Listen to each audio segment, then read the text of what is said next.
ठीक तो है यार, क्या प्रॉब्लम हो गई गुजरात टाइटंस अगर एक गेम हार गई। अगर इस गेम को ठीक से एनालाइज करने की और इस गेम को सही से समझने की बात अगर मैं यहां पर करूं ना, तो तुम ये बात रियलाइज करोगे कि इस गेम में कुछ ऐसा ऑड नहीं हुआ जिसकी वजह से गुजरात टाइटंस को टेंशन लेनी चाहिए। जबकि गुजरात टाइटंस के पास तो ऐसी बहुत सारी चीजें होनी चाहिए जो इस हार से भी वो पॉजिटिव लेके आगे बढ़ सकती है। शुरू से शुरू करते हैं। लखनऊ सुपर जायंट्स अगर बैटिंग करने आई तो लखनऊ से रन किसने बनाए? मिचेल मार्श ने बनाए, एडन मार्करम ने बनाए, निकोलस पूरन ने बनाए। तो ये क्या सिर्फ गुजरात टाइटंस के अगेंस्ट रन बना कर गए हैं? यही तीन खिलाड़ी तो लखनऊ के लिए भी पूरे सीजन में रन बनाते आ रहे हैं। लखनऊ के लिए भी अगर इस गेम में बात करें उनका सीजन कैसे गया है, तो ये पहला ऐसा आईपीएल का सीजन है जहां किसी भी टीम के 3 फॉरेन प्लेयर्स ने 400 रन से ज्यादा बनाए हैं।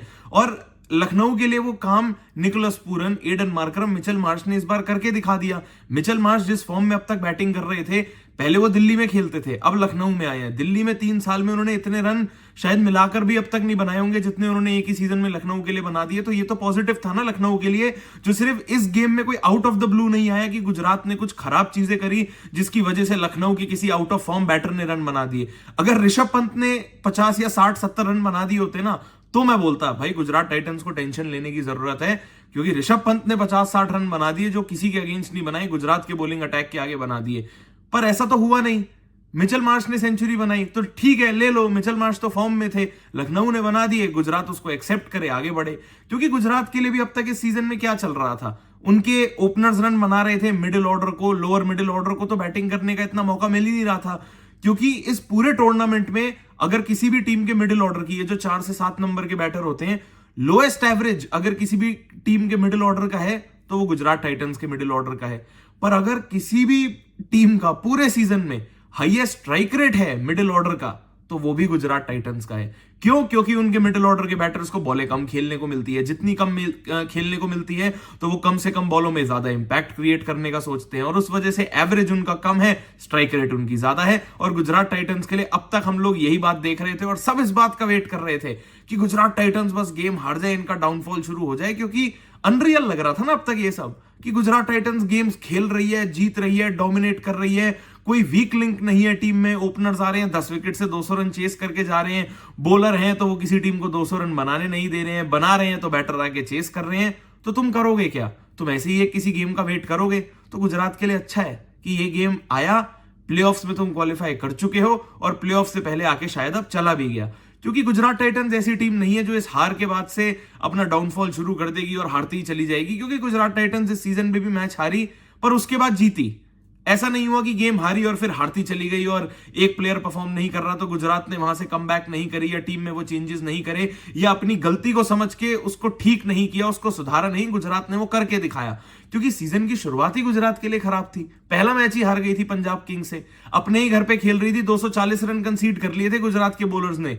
तो कोई बात नहीं, वहां पर मैं ये मानता था, और मैंने ये बात अपनी पहली वीडियो में भी गई थी इस सीजन की जो गुजरात ये गेम हारी थी, कि ऐसा होता है। आप अपने बॉलिंग यूनिट को कम से कम 2-3 मैचेस दोगे टूर्नामेंट में सेटल होने के लिए, एक यूनिट की तरह काम करने के लिए। कप्तान को वो टाइम दोगे, शुभमन गिल को, आशीष नेहरा कोच को वो टाइम दोगे कि तुम अपने बॉलर्स के कॉम्बिनेशन समझो, इस बात को रियलाइज करो कौन सा बॉलर किस पॉइंट पे बॉलिंग करने के लिए तुम्हें ज्यादा कंट्रीब्यूट करके दे रहा है। और शुभमन गिल ने, कोच आशीष नेहरा ने ये सब कुछ शुरू में ही समझ लिया था। क्योंकि एक बार अगर आरसीबी की बॉलिंग यूनिट ने 240 रन कंसीड कर लिए थे, तो अगले 5 गेम्स तक गुजरात के बॉलिंग ने किसी टीम को 200 रन टच नहीं करने दिए। और 4 गेम गुजरात के बैटर्स ने वो चेस करके दिखाया। पहले बैटिंग करी तो 200 रन से ज्यादा बनाए और सामने वाली टीम को 200 रन टच भी नहीं करने दिए। और ऐसी ही कमबैक गुजरात के बॉलर्स ने पहले करके दिखाई है, गुजरात की टीम ने करके दिखाई है। और इस गेम में भी अब अगर गुजरात ये गेम हार गई लखनऊ से, तो आने वाले गेम्स में आप ये उम्मीद रख सकते हो, ऑप्टिमिस्ट होकर रह सकते हो कि गुजरात कमबैक कर लेगी और इतना बुरा हाल दोबारा नहीं होगा। और इस गेम में भी अब तक क्या चल रहा था, सवाल तो गुजरात के मिडिल ऑर्डर पे उठाए जा रहे थे कि यार शुभमन गिल, साई सुदर्शन तो रन कर रहे हैं, ये फेल होंगे, देखना मिडिल ऑर्डर फेल हो जाएगा।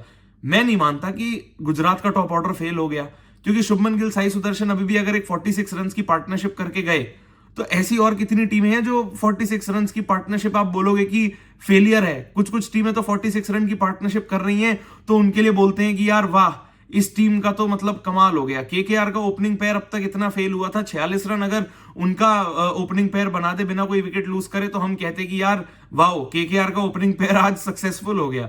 तो 46 अगर आप कह रहे हो कि गुजरात का टॉप ऑर्डर फेल हो गया, तो ये स्टैंडर्ड्स भी उन्होंने अपने लिए ही सेट करे। और ठीक है, अगर आप फेल मानते हो तो हो गया फेल, अच्छा है। साई सुदर्शन, शुभमन गिल एक गेम में जल्दी आउट हो गए, उनको भी पता है बात की अगर हम इस गेम में जल्दी आउट होकर, लोग कह रहे हैं हम जल्दी आउट हो गए, तो ठीक है, अगले गेम में हम दिखा देंगे जो अब तक हम करते आ रहे थे कंसिस्टेंटली पिछले 11 गेम्स तक, अब वो हम वापस कंटिन्यू कर लेंगे। एक ऑड फेलियर तो हमें भी चलता है। पर फिर भी गुजरात के मिडिल ऑर्डर ने क्या किया? शाहरुख खान ने बनाए ना 50 रन, रदरफोर्ड ने बनाए ना वो 38 रन 22 बॉलों में। और ठीक है, यही तुम्हें जरूरत थी गुजरात के मिडिल ऑर्डर से, कि जब तुम एक अनरियलिस्टिक टारगेट चेस करने जा रहे हो, मतलब एक पॉइंट पे मैं देख रहा था यार, कुछ 34 बॉलों में 90 कुछ रन चाहिए थे, वहां से भी गुजरात अगर गेम को डीप लेके चली गई। अब अगर तुम इतनी जल्दीबाजी में रन बनाओगे तो विकेटें तुम्हारी गिरेंगी। पर ठीक है, वो जो रन आ गए, वो जो कॉन्फिडेंस आया, वो प्लेऑफ से जस्ट पहले आया, और अब गेम हार गए, कोई बात नहीं।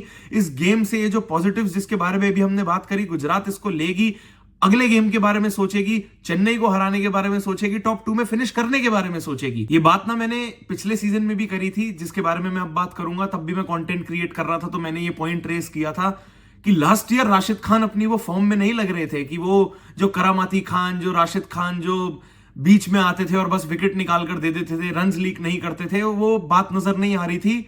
पर मेरे को ऐसा लगा था वो सिर्फ पिछले सीजन की कहानी है, पर वो इस सीजन में भी दिखाई दे रहा है। पर राशिद खान के लिए बीच में अभी इस सीजन में ही 2-3 गेम्स ऐसे निकले थे जहां लगा था अरे वाह, he is back to his best.